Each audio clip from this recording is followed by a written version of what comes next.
आप लोगों ने एक न्यूज सुनी होगी जो काफी सर्कुलेट कर रही है कि Canadian government is going to cap the international student to address the housing issue. परेशान होने की कोई जरूरत नहीं है। तो इस वीडियो में हम डिस्कस करने वाले हैं कि आगे जाके स्टूडेंट वीजा किस तरह से लगेगा और क्या क्या चीजें जो है वो चेंज हो सकती हैं। तो आइए स्टार्ट करते हैं।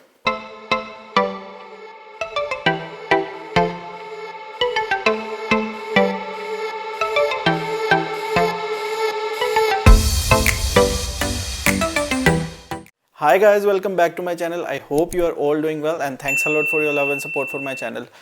तो आप लोगों ने एक न्यूज़ सुनी होगी जो काफ़ी सर्कुलेट कर रही है कि Canadian government is going to cap the international student to address the housing issue. So इस वजह से मुझे बहुत से लोगों ने कॉन्टैक्ट किया कि क्या अब हमारा स्टडी वीज़ा नहीं लगेगा, या हम तो नेक्स्ट सितंबर इनटेक में या जनवरी फरवरी में इनटेक में अपनी फ़ाइल लगाने का सोच रहे थे, तो क्या अब हमारा वीज़ा नहीं लगेगा, हम नहीं आ सकेंगे। तो परेशान होने की कोई ज़रूरत नहीं है। तो इस वीडियो में हम डिस्कस करने वाले हैं कि आगे जाके स्टूडेंट वीज़ा किस तरह से लगेगा और क्या क्या चीज़ें जो हैं वो चेंज हो सकती हैं। सबसे पहले तो आप इस बात को समझें कि यहाँ पे जो इस वक्त गवर्नमेंट है वो है लिबरल्स की, जिसका प्राइम मिनिस्टर है जस्टिन ट्रूडो। इस गवर्नमेंट में एक मिनिस्टर था जो इमिग्रेशन मिनिस्टर था, जिसका नाम था शॉन फ्रेजर। वो पहले इमिग्रेशन को डील करता था। अब रिसेंटली कुछ इन्होंने जो है वो शफलिंग की है अपनी कैबिनेट में, तो वो जो बंदा पहले इमिग्रेशन को डील करता था अब वो हाउसिंग को डील कर रहा है, अब वो हाउसिंग मिनिस्टर है। तो उसने रिसेंटली एक स्टेटमेंट दिया है कि we are going to consider this is one of the option, कि जिसमें हम इंटरनेशनल स्टूडेंट को कैप कर देंगे। कैप कर देंगे मतलब ये है कि जो वीज़ाज़, अगर पहले वीज़ाज़ लगते थे लेट्स सपोज 100 आउट ऑफ 100 लगते थे, तो अब वो स्टूडेंट वीज़ा की जो तादाद है उसको कम कर देंगे ताकि जो उनका हाउसिंग का इशू है वो एड्रेस हो सके। अब डिस्कस करते हैं कि हाउसिंग का इशू है क्या, या डिफरेंट तरह के जो इश्यूज आपके सुनने में आ रहे हैं वो है क्या।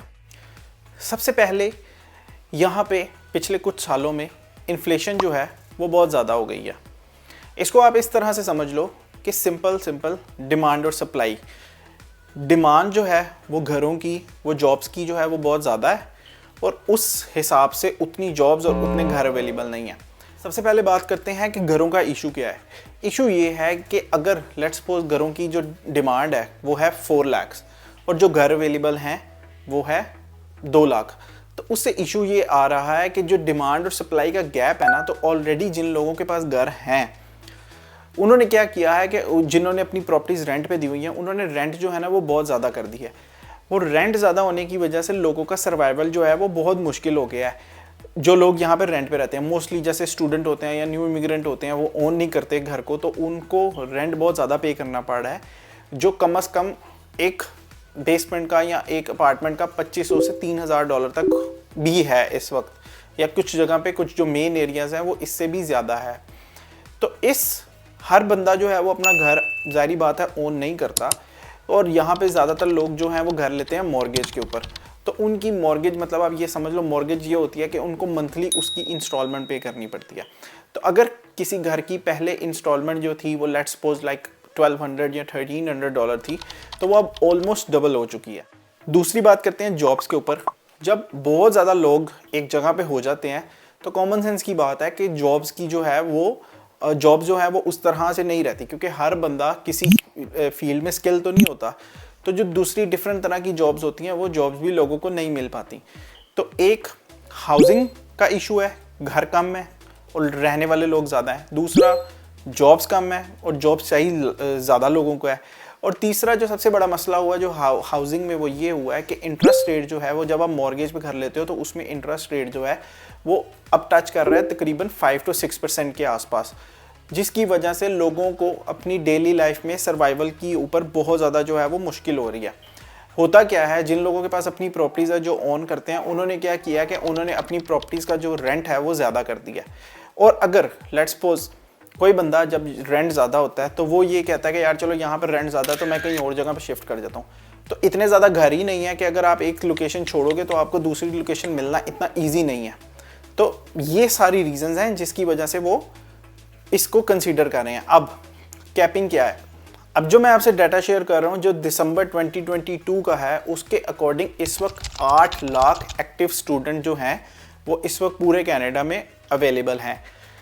तो 8 लाख लोग अगर रहते हैं तो जाहिर बात है स्टूडेंट्स हैं तो स्टूडेंट्स को जॉब भी चाहिए, स्टूडेंट्स को रहने की जगह भी चाहिए। तो ये सारे जो मसले हैं ना वो इस वजह से हो रही है। अब अगर कोई बंदा लेट्स सपोज पीआर पे है, या कोई बंदा इमिग्रेशन पे है, या कोई बंदा परमानेंट रेजिडेंस है यहाँ पे, तो उसको तो वो नहीं निकाल सकते क्योंकि वो ऑलरेडी दूसरे वे से आया है। जो स्टूडेंट है वो टेम्परेरी रेजिडेंट वीज़ा पे है। स्टूडेंट वीज़ा की जो कैटेगरी होती है वो टेम्परेरी रेजिडेंट पे आती है। तो इसको वो जो है वो कम करने का सोच रहे हैं। ये वन ऑफ द ऑप्शन है जो उन्होंने डिस्कस की है कि हम इस तरीके से अपने हाउसिंग इशू को एड्रेस कर सकते हैं। अब बात करते हैं कि आने वाले वक्त में स्टडी वीज़ा का क्या सिनेरियो होगा। तो क्या आने वाले वक्त में रिफ्यूज़ल जो है वो ज़्यादा हो जाएंगे, या आने वाले वक्त में उस तरह से लोगों को स्टूडेंट वीज़ा नहीं दिए जाएंगे जैसे पहले दिए जाते थे। तो किसी हद तक ये बात सही है। क्यों? क्योंकि अगर वो पहले मिसाल के तौर पे बुलाते थे 10 लाख बंदे बुलाते थे, तो अब वो उतने ज़्यादा स्टूडेंट वीज़ा नहीं देंगे। उन्होंने एक दूसरी बात ये भी की है कि जो स्कूल और कॉलेजेस की जो बिल्डिंग है, अक्सर स्कूल और कॉलेजेस जो होते हैं वो 2 या 4 कमरों के होते हैं, और वो बच्चे जो हैं वो ज़्यादा इनरोल कर लेते हैं। तो स्कूल और कॉलेज की भी ये रिस्पॉन्सिबिलिटी होनी चाहिए कि अगर वो स्टूडेंट को बुला रहे हैं तो वो उनको किसी न किसी तरह से अकोमोडेशन भी प्रोवाइड करें। तो आने वाले वक्तों में होगा क्या? जो हम प्रिडिक्ट कर सकते हैं वो ये कर सकते हैं कि आने वाले वक्तों में जो रिफ्यूज़ल रेट है वो ज़्यादा भी हो सकता है। सबसे मेन बात कि आप लोग, अगर कोई बंदा चाहता है कि वो नेक्स्ट इनटेक में आए या उससे नेक्स्ट इनटेक में आए, तो उसको क्या करना चाहिए? सबसे पहले तो आपने बिल्कुल टेंशन नहीं लेनी कि अगर आपका प्लान था let's suppose next year move करने का स्टडी वीज़ा के ऊपर, तो आप कैसे आ सकते हो। आपने क्या करना है, जो मैं आपको प्रो टिप दे रहा हूँ, आपने ऐसे प्रोविंस को सिलेक्ट करना है जहाँ पे ऑलरेडी लोग जो हैं वो कम है। जैसे लेट्स सपोज आप जीटीए में आते हो, GTA like greater Toronto area में आते हो, या आप ऐसी जगह पे आते हो जहाँ पे बहुत ज़्यादा कम्युनिटी है, ब्रैम्पटन, मिसिसागा, ठीक है, इस तरह की जगह है। तो आप कोशिश करो कि आप टोरंटो में ना हो, आप किसी ऐसी जगह पे जाओ जो रिमोट एरियाज़ होते हैं। जैसे आप कैलगरी की साइड को एक्सप्लोर करो, सस्केचुआन की साइड को एक्सप्लोर करो। वहाँ पे क्या होता है, वहाँ पे इतना कंपटीशन नहीं है, और वहाँ पे जो घरों के रेंट है और प्राइस है वो भी इतनी ज़्यादा नहीं है। तो वहाँ पे आपके स्टूडेंट वीज़ा लगने के चांसेस जो हैं वो ज़्यादा हैं। अब आपने एक और चीज़ अपने माइंड में रखनी है। नंबर 1 तो आपने ऐसी जगह पे वीज़ा अप्लाई करना है जहाँ पे आबादी कम है। दूसरी, जो भी कॉलेज आप सिलेक्ट कर रहे हो और आपने जो भी कोर्स आप सिलेक्ट कर रहे हो, आपने मेक श्योर ये करना है कि वो कोर्स आपकी प्रीवियस स्टडी से अलाइन हो। और लेट्स सपोज अगर वो आपकी प्रीवियस स्टडी से अलाइन नहीं है, तो आपने यहाँ पे देखनी है कि अगर आप किसी फील्ड में जा रहे हो तो कल को जारी बात है जो बंदा स्टूडेंट वीज़ा पे आता है उसका यही मोटिव होता है कि मैं पीआर लेके यहाँ पे सेटल हो जाऊँ। तो आपने ये देखना है कि जिस फील्ड में मैं जा रहा हूँ उसकी डिमांड है या नहीं है। मतलब अगर मैं लेट्स सपोज मैं बिज़नेस एडमिनिस्ट्रेशन पढ़ रहा हूँ, तो बिज़नेस एडमिनिस्ट्रेशन से रिलेटेड यहाँ पे जॉब्स हैं या नहीं है। तो आपने ये चीज़ को मद्देनज़र रखते हुए अपनी स्टडी वीज़ा की फ़ाइल जो है वो लगानी है। तो इंशाल्लाह आप लोगों को डेफिनेटली जो बंदा उस क्राइटेरिया में फॉल करता होगा, तो आई डोंट थिंक सो कि किसी भी वजह से उसका वीज़ा रिफ्यूज़ हो सकता है, कि उस चीज़ की डिमांड भी है, इनको बंदे भी चाहिए और आपकी स्टडी भी वही है, और आप किसी रिमोट एरिया में जा रहे हो। 2-3 साल थोड़ा सा टाइम लगेगा, आफ्टर दैट आप मूव कर सकते हो।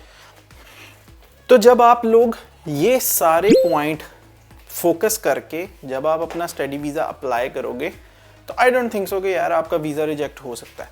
और दूसरी बात, आपने बिल्कुल भी कोई भी अगर न्यूज़ आती है ना, तो आपने उसकी वजह से टेंशन नहीं ले लेनी कि यार मेरा तो पूरा प्लान था, या मैंने पूरा अपना फ्यूचर इस तरह से सोचा हुआ था, मैं वहाँ जाऊँगा, सेटल होऊंगा, कल को जॉब करूँगा। ये अभी एक वन ऑफ द ऑप्शन है जो न्यूज़ में आई है, और उसने ये कहा है कि अब जो इमिग्रेशन मिनिस्टर है जिसका नाम है मार्क मिलर, मैं उससे ये डिस्कस करूँगा। एक वन ऑफ द ऑप्शन को हम इसको एक्सप्लोर कर सकते हैं, क्योंकि ये ऐसे ही नहीं होगा कि ये एकदम जो है डिसीजन लेंगे और ये बिल्कुल ख़त्म कर देंगे, क्योंकि इनको भी यहाँ बंदे चाहिए। ज़ाहिरी बात है, अगर आप यहाँ पे आते हो एज अ स्टूडेंट वीज़ा पे, तो आप अपनी फ़ी पे करके भी आते हो, आप GIC भी पे करके आते हो, वो पैसा भी इनकी कंट्री में आता है। फिर जब आप यहाँ पे आके जॉब करते हो तो इनको वर्कफोर्स भी मिलती है उसकी सूरत में, और फिर आप जब जॉब करते हो तो आप उसे टैक्स भी देते हो, वो भी गवर्नमेंट को जाता है।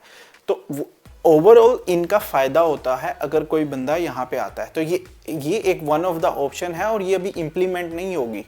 तो आप जो सारे मैंने आपको पॉइंट बताए हैं, नंबर 1 कि आप किसी रिमोट एरिया में स्टार्ट में जाएं, वहाँ के कॉलेजेस वगैरह को एक्सप्लोर करें। नंबर 2 ऐसी डिग्री सेलेक्ट करें कि जो अलाइन हो आपकी ओवरऑल एक्सपीरियंस से, ऐसी कोर्स को सिलेक्ट करें। और नंबर 3 कि उस जो भी आप पढ़ने लगे हैं आप उसकी जॉब मार्केट देखें कि उसकी जॉब्स हैं या नहीं हैं। तो इस तरह से आप अगर अप्लाई करेंगे तो डेफिनेटली आपको इंशाल्लाह ताला किसी तरह का कोई मसला नहीं होगा और आपका वीज़ा 110% जो है वो एक्सेप्ट हो जाएगा। और अगर आप में से किसी ने ऑलरेडी अपनी फ़ाइल लॉन्च कर दी हुई है तो वो ये मत समझे कि यार मेरा क्या होगा या मेरा वीज़ा नहीं लगेगा। यार ये सिर्फ़ और सिर्फ अभी एक न्यूज़ है और एक ऑप्शन है जिसको वो फ्यूचर में कंसीडर करने का सोच सकते हैं। ये इम्प्लीमेंट नहीं हुई है अभी। तो बिला झिझक होके, ईजी होके जो पॉइंट्स मैंने आपको बताए हैं, जिन्होंने ऑलरेडी अप्लाई किया हुआ वो चिल करें और जो इन फ्यूचर अप्लाई करने का सोच रहे हैं वो इन पॉइंट्स जो मैंने आपको बताया उनको मद्देनज़र रखते हुए अपना वीज़ा अप्लाई करें। तो डेफिनेटली इंशाल्लाह आपका वीज़ा लगेगा। तो यार जाने से पहले एक रिक्वेस्ट है कि चैनल को काइंडली सब्सक्राइब करना और इस वीडियो को उन लोगों के साथ या अपने उन दोस्तों के साथ लाजमी शेयर करिएगा जो कंसीडर कर रहे हैं स्टूडेंट वीज़ा को वन ऑफ द ऑप्शन जिसको वो फ्यूचर में एक्सप्लोर कर सकते हैं, ताकि उनकी किसी भी तरह की कोई कन्फ्यूजन ना रहे और उनको पता चल जाए कि हमने किस रोड मैप के ऊपर चलना है। तो अपनी कमेंट में अपनी थॉट्स लाजमी शेयर करना, वीडियो को लाइक करना और मेरे इंस्टाग्राम हैंडल को भी फॉलो कर लेना, फेसबुक को भी लाइक कर लेना। अपना बहुत ज़्यादा ख्याल रखिएगा। मिलते हैं अगली वीडियो में। अल्लाह हाफिज़, बाय बाय।